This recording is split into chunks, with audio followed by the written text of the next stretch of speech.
Meeting to order. The clerk will note those in attendance. Council members Bean, Here. Jones, Here. Engstrand, Here. Walsh, Here. Edberg. Here. We have a full complement. Moving on to approval of the minutes of the regular city council meeting on June 8th, 2021. Are there any corrections to the minutes? Move to approve, Madam Oh, Mayor. I'm sorry. It's not in my Well, it's agenda. because we stopped doing it during the. Yeah. All right, well then we'll go back. All right, 1A, Pledge of Allegiance. Oh, yeah. Yes. I pledge allegiance to the flag of the United States of America and to the republic for which it stands, one nation under God, indivisible, with liberty and justice for all. I apologize for missing that, but we've been doing Zoom meetings. Last time was our first in-person meeting, and we're still working out the routine again. So moving on to 2A, minutes of the regular city council meeting on June 8th, 2021. Any corrections to the minutes? Move to approve, Madam Mayor. I have a motion and a second. Clerk will call the roll. Jones, Aye. Edberg, Walsh, Engstrand, Aye. Bean. Aye. Thank you. Moving on to 2B, minutes of the work session on June 15th, 2021. Once again, any corrections to those minutes? Move to approve. Second. I have a motion and a second. Clerk will call the roll. Members Jones, Engstrand, Bean, Walsh, Edberg. Thank you. Moving on to item 3, approval of the agenda. Any additions or corrections? Ms. Heinecker. Yes, Mayor and Council, if I could add item 9C, I put it on your dais, and it's simply a resolution authorizing staff to apply for the first round of the ARP monies from the federal government. Thank you. Anything else? If not, do I have a motion to approve the agenda? Second. I have a motion and a second. Clerk will call the roll. Council members Edberg, Walsh, Jones, Engstrand, Bean. Thank you. Moving on to visitors and presentations. 4A will be the swearing in of Connor Dillon as a police officer, and I want to thank all of you from the department that have come out tonight and friends and family to support Connor. He's been with us as a CSO, and I will turn it over to Chief Swanson. Thank you.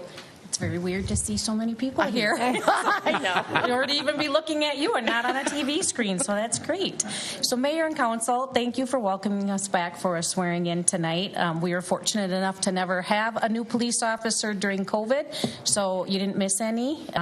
You guys all came back in person just in time. So I knew we had this coming up. I was kind of curious where we would land with it, so I'm glad that we're all here and that we're all here to be able to support Connor. So we have had an officer that has been planning to retire this coming summer, next month. So we started to slowly onboard our newest police officer, knowing that we are trying to be ahead of the game and get started, but so that we could anticipate filling that vacancy this summer. But unexpectedly, Officer Andy Berth left the department after 15 years and went to pursue a career with the Minnesota Post Board. So it's great to have him in that position because that supports us, but that left us with a vacancy a whole lot sooner. So fortunately, we were already ready, and we just had Connor waiting, and then he got that phone call that said, well, you're starting in 2 weeks. So it worked out really, really well. So our newest officer, Connor Dillon, has been waiting for us to have that vacancy for over a year, and he was always working towards that early start date in August. We just shifted gears and kind of threw him into the trenches a little bit sooner than expected, and he started with us last week. With the retirement, he's going to also that we have coming up next month. He's also going to have a little bit of seniority in a big hurry, which is a nice thing as a new officer. It might not matter for about 10 years, but in 10 years, he's going to get a day shift, and somebody else is going to be still stuck on nights.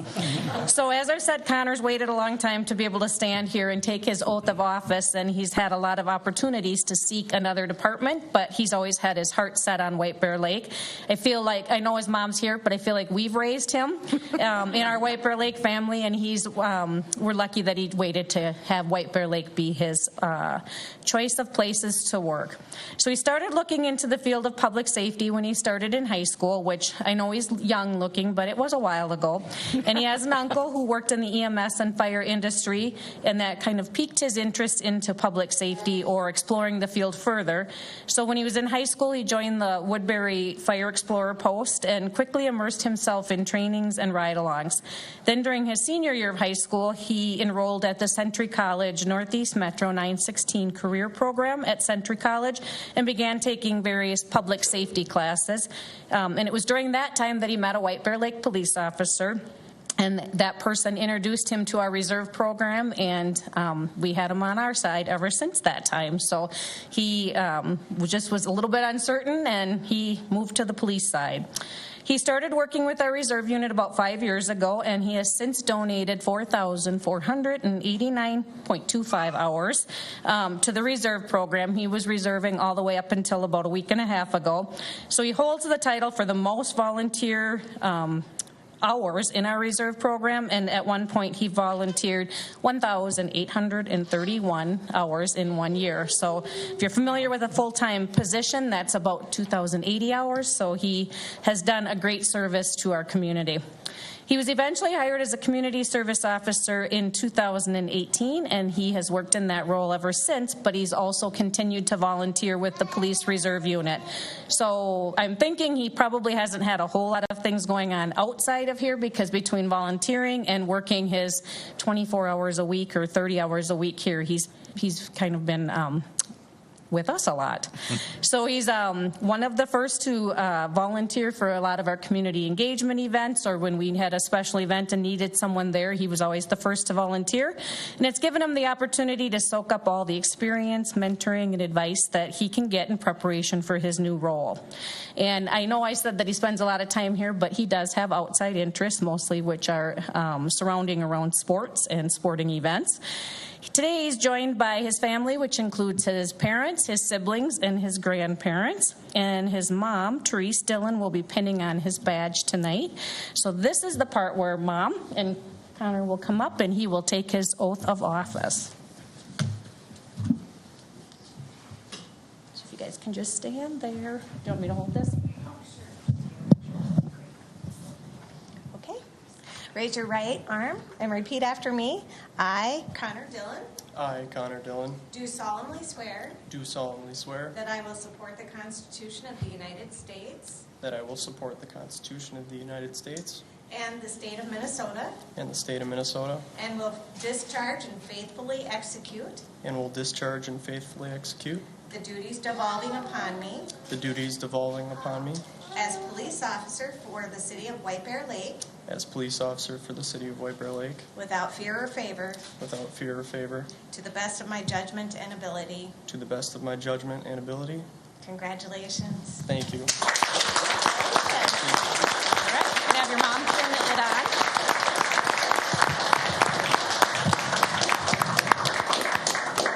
Don't worry about the plastic, it's just in there. It's not easy. You're supposed to be tough. If you get poked with a pen, too bad. Right. That's life on the front lines. Spoken like a mom. Right. Yeah. Don't just set it down. It's okay. There you go. As long as it's hanging on there, it's okay. Yeah, it's great. You did it. Nice.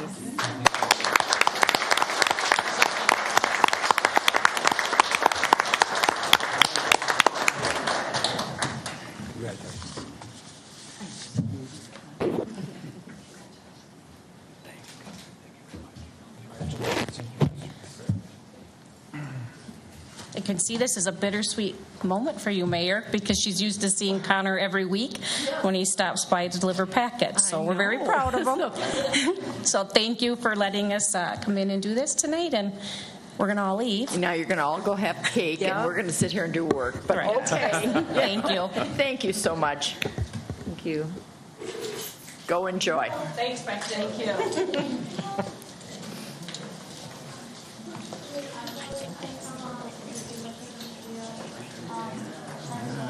Sandra. Yes.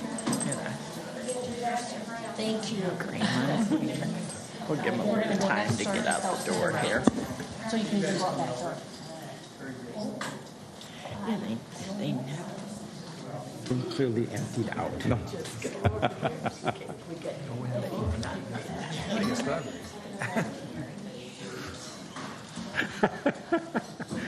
So not. Grandma was very happy. So was Mom. Well, we'll give them a second here. So moving on to 4B, the Ramsey County Economic Development Initiative presentation. Carrie Collins from Ramsey County Community Development Office is here, a director, and I see in the audience we are blessed with Commissioner Victoria Reinhardt. So thank you for showing up tonight with us too. So Carrie, if you want to go ahead. Thank you so much, Mayor and members of the council. Thank you for the invitation to be here this evening. Looking forward to kind of outlining what we've been doing over the course of the last year. We'll touch on it very briefly and then to be available for any questions you might have. So if you'll go ahead. All right. So a couple years ago, we came online. I was hired as the Economic Development Director about 2.5 years ago. And at that time, the board wanted to better understand what our role was going to be in community and economic development. And so we started to look at, what are we offering in comparison to our peer counties in terms of programming, and how are we funding that? And that's what this table is supposed to represent, kind of an inventory, if you will, of where our adjacent peer counties are and their programming. And then on the bottom, you'll see how they're funding it. And so what the two red check marks that you'll see are Open to Business, which we launched in 2019, and our Corridor Revitalization Program as well. So those were kind of two new initiatives that we undertook in the last couple of years. You'll notice that other counties do have quite a bit more check marks, but that's also because they had active HRAs or CDAs, or they used other aspects of their general levy to help implement and fund those initiatives. So what we heard when I came on, we heard a lot from economic development staff from across the county, city administrators and managers, and we heard from kind of coalitions, Greater MSP being one. We said, what is the county's role for economic development? And Greater MSP said, well, we looked at your website, you don't really have any sort of presence. And site selectors outside of the region, businesses that are looking to relocate or to expand, are oftentimes going to go to the county website first, and you have nothing. So we knew that that was low-hanging fruit that we could rectify. We also heard from our city partners that they were looking for the county to play more of a proactive approach to economic development and not be the last entity in on redevelopment and housing development projects. So we had a lot of work to do there as well.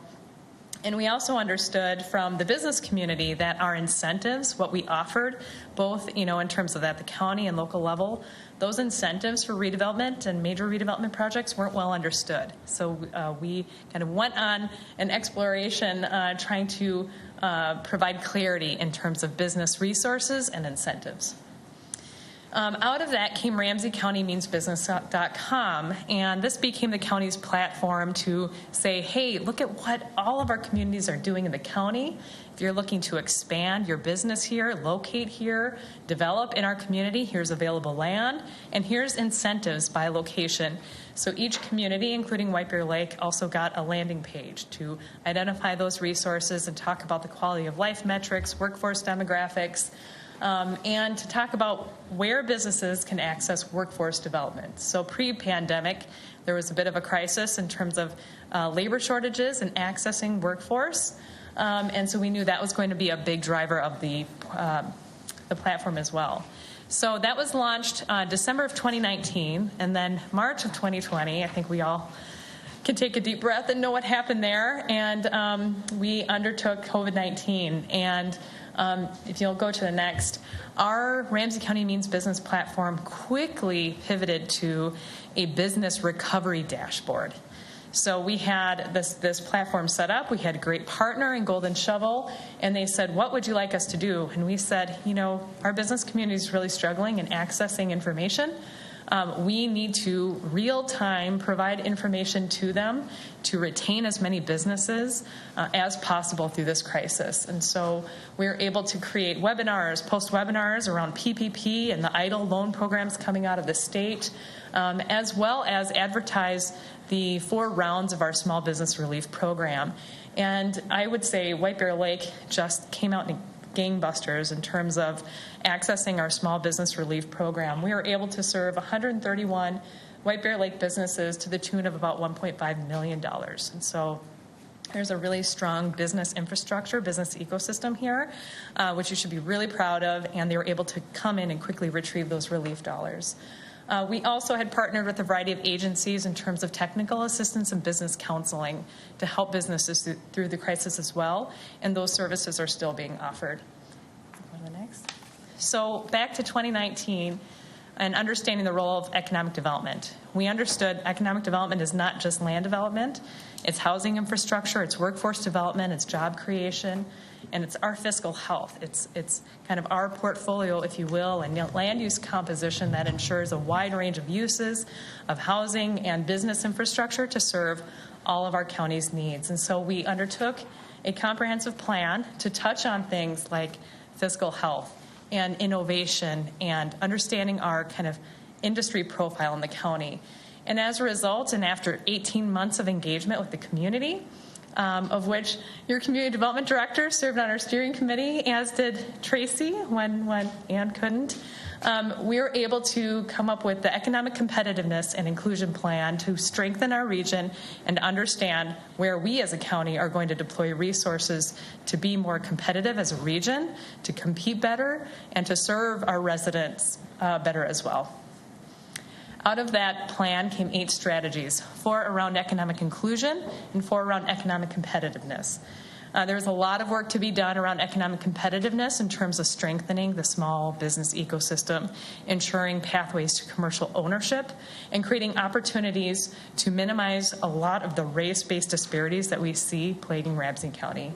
On the in place-based inclusion side, we understand that Ramsey County, in terms of the wide range of housing infrastructure, we are behind 15,000 units of 30% AMI. Those are the deeply affordable units serving our community right now. There is a mismatch in terms of infrastructure and the amount of and the units.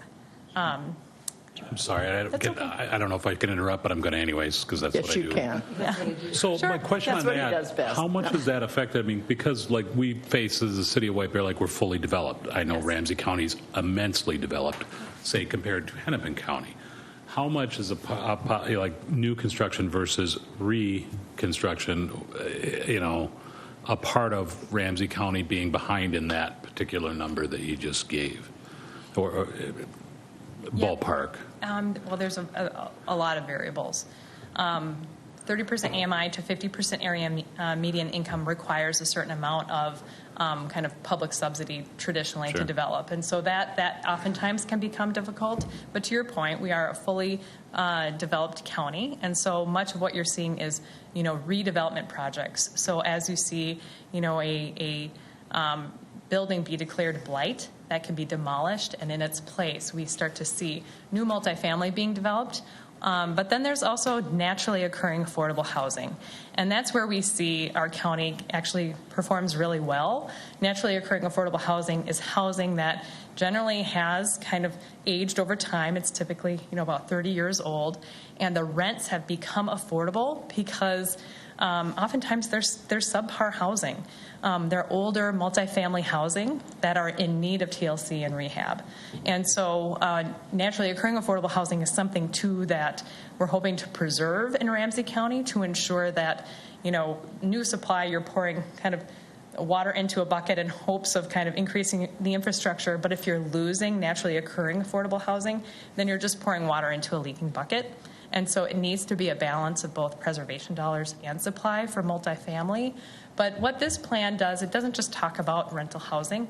It talks about the full housing continuum. And so that includes permanent supportive housing at those deeply affordable levels, all the way to homeownership rehab, weatherization, and pathways to home ownership as well. And so that's oftentimes when we think about the role of like a county or municipal HRA, you think of low to moderate income rental housing. But this plan really looks at the full continuum, knowing that each community in Ramsey County is different in terms of the built landscape. Some have, 80% single family, 20% rental. Some are closer in the middle, depending on the kind of age of the housing stock. And so the needs may be different. There may be more preservation needed for single-family homes to remain affordable, or rehab and weatherization to ensure that housing is still being able to be afforded by a wide range of people. I was looking at the Minnesota Compass website before I came here today, and I looked at White Bear Lake. And if you haven't been onto that website, I would encourage you to do so. It's kind of a census-oriented kind of snapshot of your community. So it talks about workforce demographics and area median income, but it also talks about housing and cost-burdened households. And Ramsey County 1 and 2 renters are considered cost-burdened, housing cost-burdened, which means the renter is paying more than 30% of their income for housing-related expenses. And so I looked at White Bear Lake, and interestingly, 49% of your renters are considered housing cost-burdened as well. So you're right on par with kind of where Ramsey County is, which isn't necessarily surprising because rents have increased so substantially. And so it just becomes a little bit more difficult when you think about ensuring that individuals have enough income to be able to afford all of the other things that require us to kind of maintain our quality of life and to be able to afford the basic necessities, and to also ensure that people aren't having to fall onto county kind of programs to assist them as well. So it's something that we're looking at very closely in terms of the housing cost burden, to not ensure that there's supply on the affordable housing side, but that we're also addressing housing affordability and reducing down those housing-related costs through energy savings, even in terms of green infrastructure, such as like solar panels on multifamily buildings, so that our residents can start to realize some of those savings. So I can move on to the next real quick. So as part of this vision plan, we had a whole consultant team. One was a research hub out of Pittsburgh by the name of Fourth Economy. Then there was the Center for Economic Inclusion, who took a look at the county's profile as well and played strategic advisor to us, and a variety of engagement kind of professionals to ensure that, regardless of your income, that you had, a say into the plan. And, they said the absence of the HRA is kind of preventing the kind of competitive market in terms of the housing. It's kind of preventing Ramsey County from competing with that of your kind of neighboring Anoka, Washington, Dakota, and Hennepin County regions. And that's important in terms of workforce, in terms of ensuring that there's ample amount of labor to preserve the business community that's here and to grow that as well. So the absence of that tool is identified as a barrier to increasing housing infrastructure and to preserving those investments. And so as a result, Ramsey County Board said we want to rectify that. So we have had an HRA levy authority since 1993. We have never levied under that levy authority. There was kind of a nuance within the statute that said if your HRA was in existence prior to 1971, that you need to pass a resolution of support allowing for Ramsey County to levy in your jurisdiction. So the two communities that had HRAs before 1971 included the City of St. Paul and North St. Paul. And so since then, the City of St. Paul in May passed a resolution of support, expanding our area of operation in their jurisdiction. And then also North St. Paul declined to support it at this time and reserved the right to consider that in future years.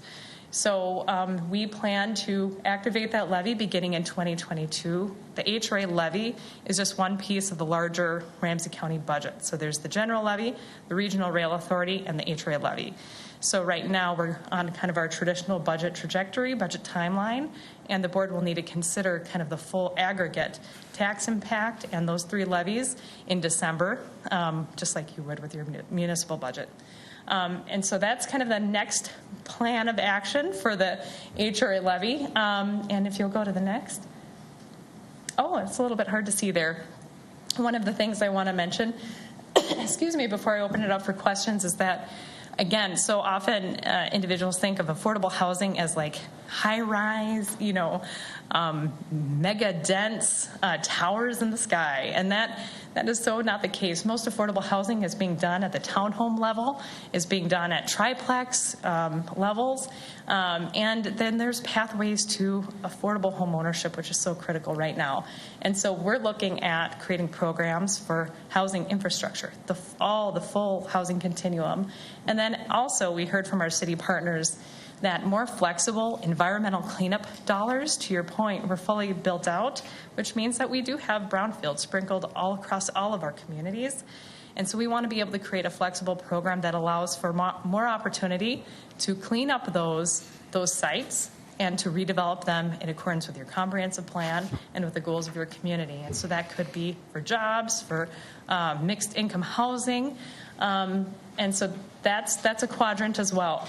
Redevelopment, planning, and assistance. The corridor revitalization program is one that we were piloting in the last couple of years that many cities took advantage of. And we hope to expand that to allow you to kind of look at various critical corridors or business districts within your community to ensure that they're staying vibrant and healthy, and that fresh concepts are able to emerge, and that you're attracting a wide kind of demographic. And then lastly, innovation. There are so many unique models right now, whether it be housing, modular concepts, or innovative kind of green infrastructure, and we want to set aside some flexible funds to be able to do some really cool things in each community as well. And so with that, we'll just pause here for questions, because that's a lot of information. Council, any questions? Councilmember Edberg. Well, I have a whole slew, so you can... Just go at it. Go for it. So I appreciate all of the data, and I am supportive of the county's effort. I think capital is required to address many of these issues. I don't have an issue with that. I'm curious, though. We are on a treadmill with affordable housing. We buy down the cost. It becomes owned, it goes up in price, it becomes unaffordable. And what's the county's strategy for how we ensure affordability over time?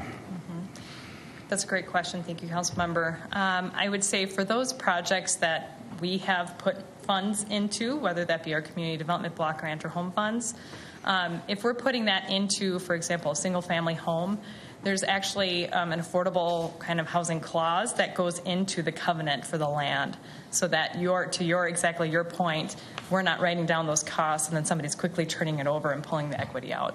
So typically there's 20 years of affordable housing preservation on that project that needs to be maintained even as the sale of the property occurs.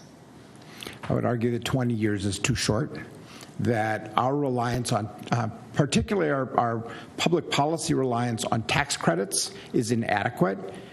We simply end up having to refinance and buy out existing owners/financiers and refinance them again in 20 years. And they get their cash, we bribe them, and it's not consistent affordability. It's a cycle that we have to keep budgeting just to retain what we have.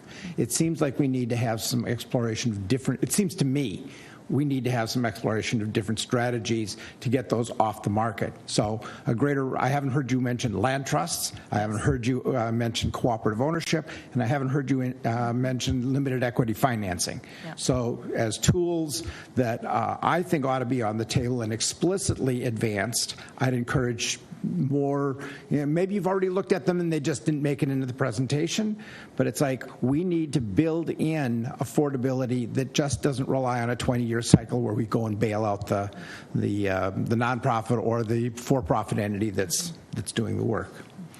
So I'm curious, when you levy the resources, again, I'm not opposed to the levy, What's your plan and the intention for how those resources get equitably spread across the many communities that are in Ramsey County, and that they don't all just get sucked up into one kind of little small town like the city of St. Paul? Yeah. If I had $1 for every time I was asked that question, thank you, council member. I will say in future slides, I do talk about the different ownership models, which is something that we are very seriously exploring in terms of public and community land trust. So I'm so glad that you mentioned that. The second piece in terms of the distribution of funds, just this morning, the Ramsey County Board had to statutorily take action to define the HRA area of operation. And so now that we know that City of St. Paul passed a resolution in support and our St. Paul declined, we were able to define that for purposes of that statute.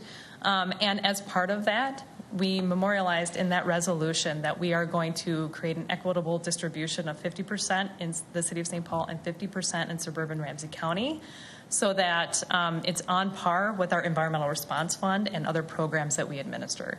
I think the equitable distribution is a great question, and one that is that we hear often. What I will share is that for the Community Development Block Grant and the home funds that we get from HUD, those are restricted to suburban Ramsey County because St. Paul gets their own allocation. And so doing that balance across kind of geographic boundaries, or that of the Corridor Revitalization Program, which White Bear Lake participated in, we need to get those proposals and then go, okay, it looks like we got 2 from the City of St. Paul, 4 from suburban Ramsey County, okay, and we document all of those investments to ensure that every community is realizing the benefits of those programs. Okay. So looking at some of the data, I'll mention the rental changes. So rental, according to your data, median rent has gone from roughly $900 to roughly $1,000 over 12, that's a 12% increase, but that's over 19 or 20 years, roughly about 1% a year. Not grossly different from our experience of just normal economic inflation during that period of time. So if there's a subtext in there that I'm missing, I would argue I'm not sure that rents have gone up inordinately compared to general inflation. But I do think that the issue is we have an income problem. We are not, the residents and homes in our communities are not keeping pace with increasing needs for income. And that is even more different. And you've mentioned in your framing slide about wealth building. We need both income building, which will then contribute to wealth building if we are smart about things. So I'm curious where the income building piece of the county strategy sits. Yeah, thank you. Great question, and I completely agree. That when you look at the kind of income increases, that there's a mismatch in terms of values of home ownership and rent as well. There's a significant disparity there. I heard somebody say a while back that in the absence of equity building programs, you need to require subsidy, and so that gets to that kind of housing cost burden piece. And so often I use it to say, or use the example, if I'm late to registering for a conference, I'm oftentimes going to have to pick the hotel that's a mile away, and I'm going to overpay. And right now in Ramsey County, we've got a lot of folks overpaying for housing, which means that they can't squirrel away dollars to pay for that first home, and they can't, have that kind of financial security that people used to have back.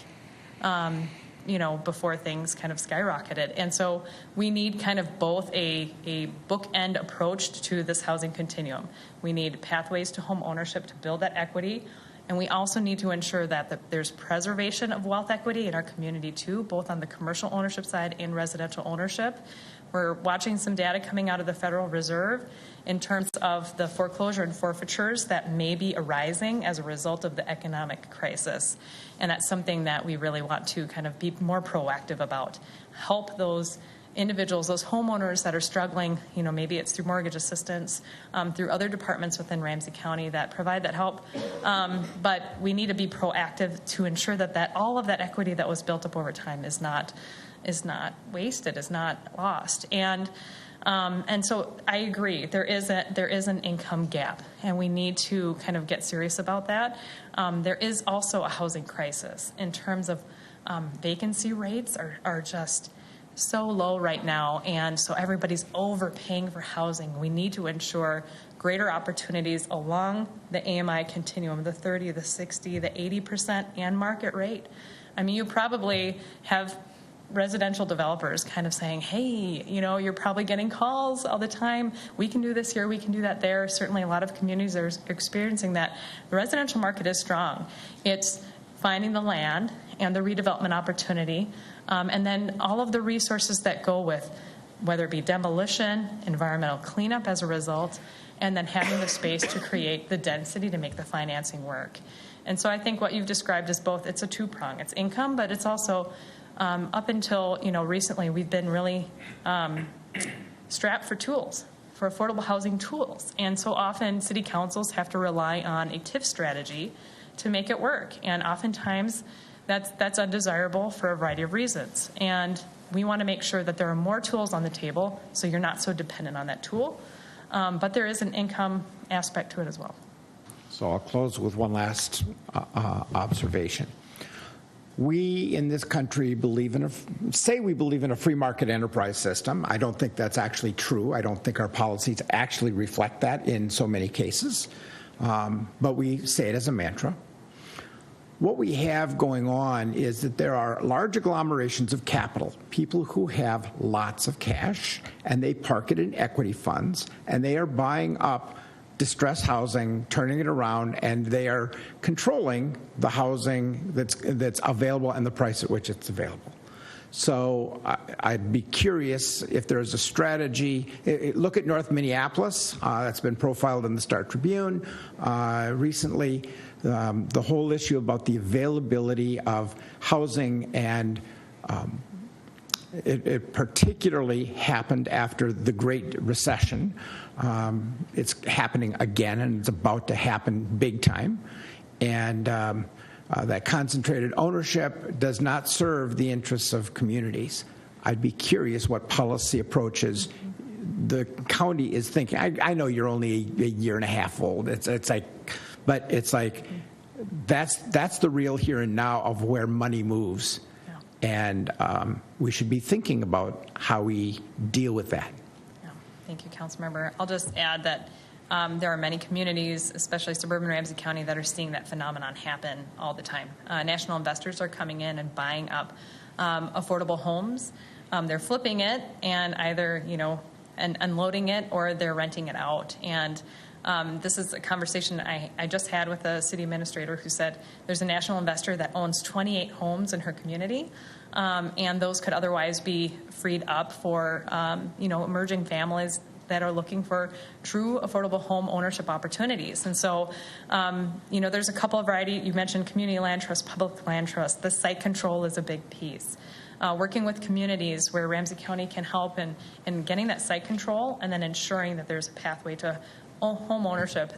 Those are the things that we're looking at. And I'll preface my remarks too that these 4 areas, the programs are not defined yet, because we are spending the rest of 2021 working with your staff and your communities and holding probably obnoxiously reoccurring monthly meetings to get feedback to say how should we amplify, accelerate, and complement what the municipalities are already doing, because we have no capacity to create programs that aren't going to work, and we feel like there's an economic and a human imperative that we use these funds correctly. So we've got on Friday a session coming up on workforce development. Next month is multifamily property and redevelopment, and then after that is environmental cleanup and single family. And we plan to take all of that feedback from what we call these economic development summits and build out the programs and then bring it back to the group and say, what do you guys think? So we're doing this with your communities, not to your communities. As a former municipal community development director for Roseville, there's nothing worse than feeling like another governmental agency is doing something to you. And so that's my commitment. As inclusive as we want the outcome to be, we are committed to the process being as inclusive as well. I appreciate your responses. Thank you. Yeah. I have a question. Sorry, Commissioner. Is that okay? Unless you want to go. Go ahead. Thank you, Madam Mayor, members of the council. On one very small item that you mentioned, Councilmember Edberg, about wealth building, I think one of the things that we are also looking at is, for example, the new ARP funds that have come in. The very first program that we did was for Workforce Solutions to get that money out. For development of training programs, internships, I mean, all kinds of different partners. And we don't just do it on our own. We have all these different partners. We also have a talent attraction and retention program. And so the wealth building side of this is absolutely a part of what we are trying to do, and really making sure that, again, we're reaching out to the communities and the partners to make sure that we are bringing up allowing people to get training or the skill building or whatever it is they need to get into the workplace, and especially with young people and just getting started. If we get them started in the right direction, then we have a lot more wealth building that goes into the rest of this issue. And I just want to say, you can tell why we have Carrie up here. She is quite a gem for Ramsey County, and I know is really committed to working with all the communities. Thank you. Carrie, my question is this, and I'm dense, I may have missed it, but okay. So St. Paul and North St. Paul, because they have HRAs that were founded before 1971, they will not be levied, is that correct? No, they were then, to participate, they were required to pass a resolution of support. So St. Paul did, and North St. Paul's on hold. Yes. So, okay, so they will, St. Paul would be levied. Yes. Since they're getting 50% of the money, I just want to make sure that they're ponying up a few bucks for the pot. Absolutely. Okay, so 50% for the city and 50% for the 15, 16 community, or 14, 15, whatever it is in the county. Okay, so how will that be distributed? Is it based on population? Is it based on projects, et cetera? How will that come back to the cities? So for perspective, with North St. Paul out, it's about 11.2 million for this kind of countywide levy. And so these will be project-based because statutorily, for a county HRA, you need municipal support to fund a project in your community. So we can't do a project without City Council's consent. And that's actually pretty consistent with how we do CDBG and home, that you have to pass a resolution of support saying yes to applying for CDBG and home funds on a project-by-project basis. So the kind of strength in what may be kind of a wide variety of programs is that every community should be able to say, oh, you know, we don't have a multifamily project this year, but we do have need on the single-family side. Or we do have some kind of environmental cleanup work or a corridor revitalization program that you can help us with. And so there's kind of a diverse array of programming that can benefit each community. Thank you. Yep. Anyone else? Councilmember Jones. Thank you for your time and your chosen occupation. I don't understand you people, but thank you. He's honest. So, I mean, by the way, the money split, speaking over to Commissioner Reiner, I'm happy with whatever the percentage is every year. St. Paul's roughly 55 to 45 right now compared to the suburbs, if my math is right. I'd be happy with that. It's just what's fair. But yes, I mean, my question, two things, and I love the path to ownership. How do we figure that out, especially on the single family home? Mm-hmm. I mean, I think that's what touches our base most of all as far as looking for home ownership. And that leads me to whatever, if it's a single family, if it's an investor that's owning a single family home, a duplex or whatnot, the problem that I kind of see is the control, and I'm looking at Ms. Kane, of the reinvestment of that property over that 20-year or whatever it is. You know, we subsidize, and that's okay. One of my favorite projects I ever did was the workforce development. Thank you. I thought a great project, but it's like, okay, and I'm not saying don't hook Hoffman Place with what I'm about to say, but it doesn't seem like they get maintained at the level, these affordable housing. And I'm like, well, why? We subsidized you through various governments, and yet you should be able to maintain it, and it doesn't seem like it gets maintained, which is probably what I would hear the most as a council member from just normal residents. What's wrong with that rental? What's wrong with that? It's not being well taken care of, this, that, whether it's the lawn or anything like that. But it is a big concern because guess what? It's my biggest asset is my home. I live close by to it, blah, blah, blah. But we all know we need more homes. So I really like the idea of that smaller scale housing and that pathway to ownership. My question to me is also, okay, with the 11 point whatever, what's the cost to administrator that? In terms of kind of staffing Yeah. costs, so we've talked internally about this, and our hope is to keep staffing-related costs associated with the HRA levy below 10%. And the rationale for that is that we have other programs, Environmental Response Fund, CDBG, and Home, where there's kind of a federal administrative kind of percentage that you pull out to administer those funds. And so many of the people who are going to be serving these housing-related programs will also be deploying programs in those areas as well. So their time is going to be split up, cut between the HUD dollars, the Environmental Response Fund, and then also the levy. So we're going to try to keep that as minimal as possible. And there's, in terms of the Department, Community and Economic Development, we do have some business-associated individuals. There's a kind of economic development specialist who did our small business relief program, and he was kind of the point of contact. There are still some positions that aren't HRA eligible that will need to be supported via the general levy. But all of the housing, kind of related housing division, shall be supported kind of between all of those program areas and the HRA levy. But again, our goal is to keep that well below 10% so that the bulk of that goes out. So last question. So why can you distribute these funds better than the city if we said we're going to add $522,000 to our levy annually? What makes you say, yeah, we can do it better than our level? At our level. Council member, I will say we absolutely cannot do it better. It just takes all of us to do it together.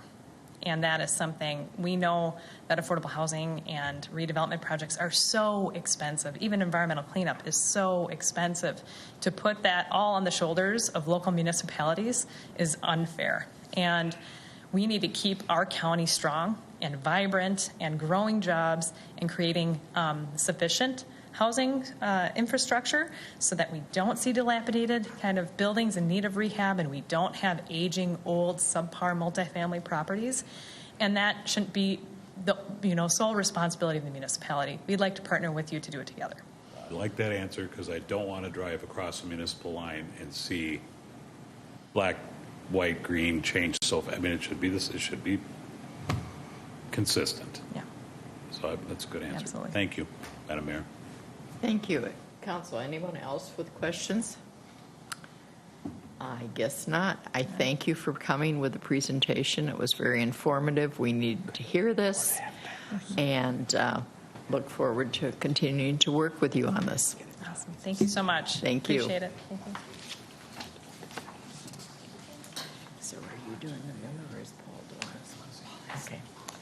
All right, moving on to 5A, a public hearing. Public hearing for the vacation of Miller Street between 2nd and 3rd Street. Mr. Copy.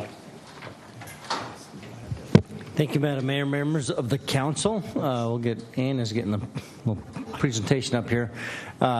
This vacation of Miller Avenue between 2nd and 3rd is necessary to facilitate the public safety building project that we've been working on for about a year and a half now. The Miller Avenue, in order to do the squad garage, which is greatly needed in order to house the public safety vehicles, would be constructed adjacent to the existing building and overlap onto Miller Avenue, along with an additional parking area for staff vehicles that would be adjacent to that. Which would be located on 2 existing parcels that the city owns to the west of the City Hall and Public Safety Campus. So as you can see on the map, the red line represents the section of Miller Avenue that we would be vacating. The kind of light green area around it is the area that staff sent notices to be present here tonight if they wished. That would be affected by that vacation. We also did notification within the local paper as required by statute. So that being said, even if the project were not to go forward, as we had mentioned when we ordered the hearing, the staff would still recommend that Miller Avenue be closed to through traffic for public safety vehicles only in order to help create a safe environment for those police officers and our fire staff that are coming in and out of that building. But obviously, if we're moving forward with the building project, that area would be necessary to expand the building. So with that being said, if following the hearing, staff would recommend that council adopt the resolution vacating that portion of Miller Avenue between 2nd and 3rd Street. And I'll turn it over to council for the public hearing. Thank you, Mr. Kopic. Council, any questions before I open it up to the public hearing? I don't have anyone in the audience. Kara, do we have anybody? We have no one. So with that, I will close the public hearing, bring it back to the council for deliberation. So council, thoughts, motions, etc.? Councilmember Edberg. Move to approve the resolution related to the vacation of the parcel in question. Thank you. Do I have a second? Councilmember Bean. I want to strongly support this, and I think it's important regardless, and I will second. Thank you. I have a motion and a second. Is there any further discussion? If not, the clerk will call the roll. Councilmembers Walsh. Aye. Jones. Aye. Edberg. Aye. Engstrand. Aye. Bean. Aye. Thank you. Motion passes. So it's another hurdle, and we'll move forward. Moving on to new business, 9A, resolution authorizing the execution of a consultant contract with David Drown Associates. Ms. Heinecker. Yes, thank you, Mayor and Council. We had an opportunity at our last work session, at the end of the work session, to talk a bit about my decision to resign from my position as city manager at the end of the year, which is hard for me to say, but so I'm saying it out loud. But you also received a letter in your packets, and the mayor has formally accepted my letter of resignation, but it's 6 more months, so you have some you have to deal with that time in between now and then. But a lot was said in that letter, and also a few words in the memorandum, and let it go without saying, of course, the council knows how important it's been to me to be in this position for the time I've been in this position, and also to be serving the city for as many years as I have. And I look forward to the next 6 months, because there's a lot of work to do, right? So, but with that, we did talk about this at our work session for a bit, and talked about the possibility of working with an outside consultant for the executive search to replace me in the position of city manager. And we talked about working with David Drown Associates. They are one of a handful of firms that do this work in Minnesota, particularly in the metro area. They're well renowned for their work, and the mayor can speak a little bit to her knowledge of the person that would lead this project. But it would be obviously for the council to decide whether or not you want to take that route as opposed to doing an in-house process. I think the mayor has a few things she'd like to add to it, but I would add to it my recommendation to adopt a resolution that would allow us to enter into a contract with David Drown and Associates. They have a very robust process, and once again are very highly regarded for their work. And I think you would be real satisfied with the outcome. So with that, I think, Mayor, if you had a few things you wanted to add. I would just say Mark Casey would be the person from this company, and he is the former city manager of St. Anthony, and he and I served on the league board together for 3 years. I respect him. He's a good man. He's a honest man. He's someone we could all work with, and he will engage the council in this process as well as me. So from that standpoint, I feel very comfortable having Mark on board with this project. And the thing is, right now, there's a plethora of openings. St. Louis Park is open, Inver Grove Heights is open, Shoreview is going to be open very quickly, Minnetonka I know I'm missing a few others, but there's been some that have been filled in the last couple of months.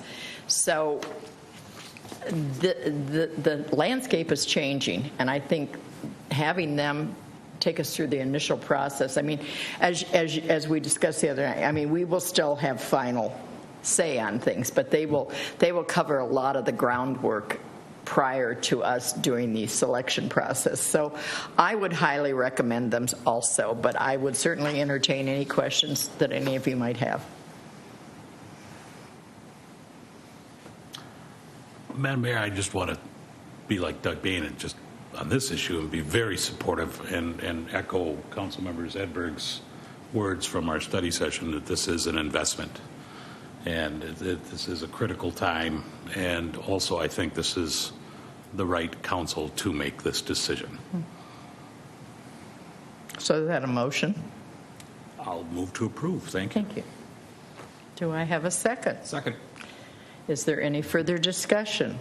Sure. Councilmember Walsh. Thank you, Madam Mayor. I don't have any reservations about the firm you've chosen. I'm glad you have a relationship with the people. I'm sure they'll do a fine job. I don't think it's necessary. I just think, it's a great job. I think from a recruiting standpoint, you mentioned those other cities. We've got a really good reputation. We've got a decent council, I think. I mean, you may disagree with the current manager, but in terms of ease of working, I think reputationally. I mean, you hear of other city councils that go till midnight and have all this dysfunction and crazy stuff, and we've avoided that for a long time, and I hope we continue to avoid that. And it's a well-run city with a good staff, a really good staff, and a great structure in place. I just think it's an attractive job, so I think we'll get the best applying, and I just don't know that it's worth, it's upwards of 15-18% of the salary, 1 year the salary, to pay a fee to hire somebody, and I don't think it's necessary. I think we could do it ourselves, without paying the fee and save the taxpayers the money, and I'm not convinced, I guess. I have no problem with the firm you've chosen. I have no reservations that they'll do a good job, and I'll participate in the process, but I don't think we need to spend $21,000 to do the hire, I guess. So that's where I'm at. Thank you. Anyone else? Ms. Heinecker. Thank you, Madam Mayor. And members of the council, one thing I might add that it may or may not help in your decision, but one of the opportunities you have in working with the firm is the work that they also do with the applicants to make sure that not only is it a fit for the council, but this person is understanding what the position is. There are times where someone is hired and they're like, this isn't exactly what I was thinking, so they do have some guarantees behind that would ensure if someone were not to be here longer than 2 years, they would review and do another process. Now, that may or may not add enough value based on especially what you would describe, but that's just something else that comes along with a contract like this. Councilmember Edberg. Thank you, Madam Mayor. I agree with everything that Mr. Walsh said about us being a fine community, a mediocre council. But we sort of get along. We're not too dysfunctional. I think the thing that I look at, Bill, is the risk management aspect of due diligence, of researching, and I think there's added insight that we get as a part of risk management. So I do not dispute the attractive nature of our community. I'm looking at the downside risk of a bad hire, of having the wrong fit, and that's really expensive, like god-awful expensive, because you are uprooting relationships, management, a whole bunch of stuff. I think our odds are better managed. So just to say, that's my distinction. Point taken. Thank you. Question, Madam Mayor. Who would you I've never heard anybody described in our organization as a human resources director or manager. Who would you consider the human? Is that the city manager? Is it the deputy manager? Who do you consider that person? You and Rick. Thank you, Mayor. Councilmember Walsh, the duties that you would typically see in that position are split among several people in our organization. So, our assistant city manager, I would say, is probably most closely defined in that position. There's roles that I have within that, and our department heads actually take a more active role in all of that work than cities that have an HR person in the hiring process. And also we have someone in our finance department that facilitates a lot of the work. So it's spread out. Okay. All right. Seeing nothing, I will call for the vote. Clerk will call the Council roll. members Edberg? Aye. Walsh? No. Jones? Aye. Aye. Bean? Thank you. The motion passes. Look, we will continue to work on this. And Ms. Heinecker, thank you for everything. And it's going to be a bittersweet year for several of us. So that's all I can say. It make 2020 keep on happening. Can the council override your acceptance of? Well, you could, but she'd still send it back in. So I'm just saying. All right, moving on to 9B, resolution approving the cooperative agreement for the Minnesota statewide All Hazards Incident Management Organization. Ms. Heinecker, boy, that was a mouthful, wasn't it? I don't even know what it. Mayhemo? I don't know. Yes, Mayor, members of the council. Real briefly, it was a memo that was very, I think, thoroughly informing the council on Chief Peterson's role in the Minnesota statewide All Hazards Incident Management Team. He had been involved on this team prior to being hired by the city of White Bear Lake. So what we would be doing is, technically joining through the cooperative agreement that would extend his involvement in this. And it is extra time that he spends on this, and it's of great value to our city, of course, with emergency management professionals and training to help mitigate large incidences, and also including natural disasters, floodings, tornadoes, other man-made disasters. So having him a part of this is a bonus for us, and he's very interested in that work. So with that, I recommend adoption of the resolution that would allow us to execute a cooperative agreement. Thank you. Council, any questions for Ms. Heinecker? I'll move approval. Second. I have a motion and a second. Is there any further discussion? If not, the clerk will call the roll. Council members Jones? Aye. Walsh? Aye. Edberg? Aye. Bean? Aye. Engstrand? Aye. Thank you. Okay, let me look at that. Oh, yeah. I can't find mine. So 9C is a resolution to apply for the Coronavirus Local Fiscal Recovery Fund established under the American Rescue Plan Act. Yes. Ms. Heinecker. Yeah, thank you, Mayor, members of the council. My apologies that this is a late arrival in the agenda. It's as we go through our processes and understanding better how to navigate the funding that will be coming down from the federal government to cities within the state of Minnesota and throughout the country for that matter. We were informed by the league, all cities were that while it's not certain best practices that they're advising at this point be that we as a city adopt a resolution that would give staff permission to apply for their share of funding, which I can't imagine there would be any objections to that. And the resolution also states that we would be working together to make sure that those funds are used appropriately, and a similar resolution would then be adopted when the second half of the funds would be coming our way next year. Again, while we had expected at this time to have an exact amount that will be coming to White Bear Lake, we do know that the total amount will be around $2.7 million. We expect half of that, half of those funds to arrive or have the ability to apply for their arrival in our fund by within a month. So more on that to come, but this resolution is otherwise as stated, and I would recommend your approval. Thank you. Any questions? Move approval. Second. I have a motion and a second. Is there any further discussion? If not, the clerk will call the roll. Council members Engstrand? Aye. Bean? Aye. Jones? Aye. Edberg? Walsh? Motion passes. Moving on to 10A, the consent agenda. Approval. Second. Motion and a second. Clerk will call the roll. Members Bean, Aye. Edberg, Aye. Engstrand, Aye. Jones, Aye. Walsh. Aye. Thank you.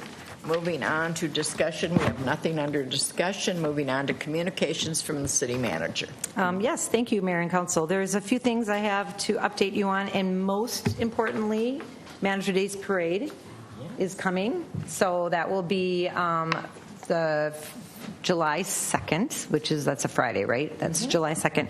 And as per our custom, there will be the La France available for council to ride on if you are so inclined, and we are hoping you are. Are we all going to ride? Oh, great. Everybody going to on board? Good. I'd love to be with all of you this one last time. Thank you. That's great.